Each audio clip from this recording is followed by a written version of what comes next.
तुमच्या राजकारणासाठी मी विनंती करते, तुमच्या वैयक्तिक राजकारणासाठी तुम्ही फिल्म क्षेत्रात मधल्या महिलांच्या नावाचा गैरवापर करणं बंद करावं अशी मी त्यांना विनंती करते।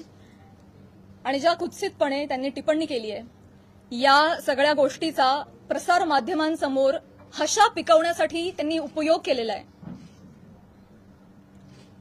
हे वागणं महाराष्ट्रातल्या राजकारण्यांना शोभत नाही। ही अतिशय निंदनीय बाब आहे आणि म्हणूनच ज्या कुत्सितपणे त्यांनी टिप्पणी केली आहे आणि हशा पिकवलाय, प्रसार माध्यमांसमोर कसं बोलावं काय बोलावं याचं ज्यांना भान नाहीये त्यांना मी विनंती करते की त्यांनी तितक्याच विनम्रतेनं माझी जाहीर माफी मागावी। आणि फक्त माझीच नाही, माझ्याबरोबर अनेक महिलांचा त्यांनी चुकीचं नाव घेऊन उल्लेख केलेला आहे आणि या गोष्टीचा एक उपयोग करून मी त्यांना हेही सांगू इच्छिते की अशा पद्धतीनं कुठल्याही राजकीय गोष्टीसाठी फिल्म इंडस्ट्रीमधल्या महिलांच्या नावाचा गैरउपयोग होता कामा नये। पुढे जाऊन मी हेही सांगू इच्छिते, मी आज महिला आयोगाकडे तक्रार केलेली आहे। फोन सायलेंट करा।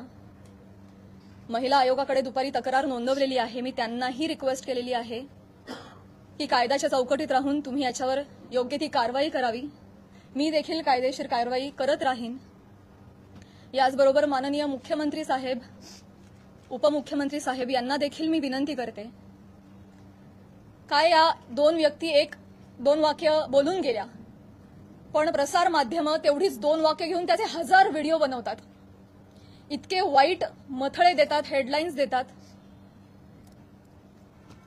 समोरच्या माणसाच्या आयुष्यात तुमच्या या मथळ्यांमुळे एक वादळ येऊ शकतं, त्यांच्या करिअरवर परिणाम होऊ शकतो, त्यांची प्रतिमा डागाळली जाऊ शकते, त्यांचं करिअर बर्बाद होऊ शकतं, ते डिप्रेस होऊ शकतात, ते आत्महत्या करू शकतात। तुम्हाला काळजी वाटत नाही या गोष्टीची? आपण आपला टीआरपी वाढवण्यासाठी,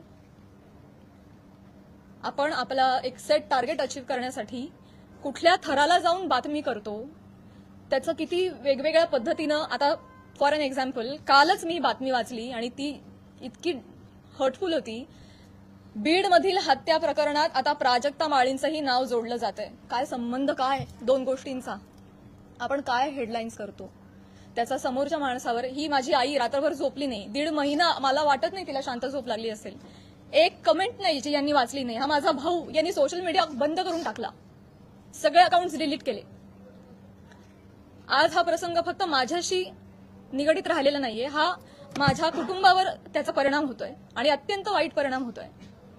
समाजामध्ये अशा पद्धतीनं प्रतिमा डागाळली जाणं एका मुलीची, आणि स्पेशली फिल्म क्षेत्रामध्ये काम करणाऱ्या मुलीची, ह्याला तोंड देणं अजिबात सोपी गोष्ट नाहीये। तुम्ही सगळेजण हे समजू शकता।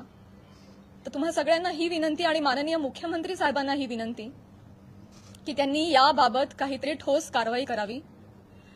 बेसलेस पुरावा कुठलाही असल्याशिवाय कोणीही बातमी करू नये अशा पद्धतीचे त्यांनी आदेश द्यावेत।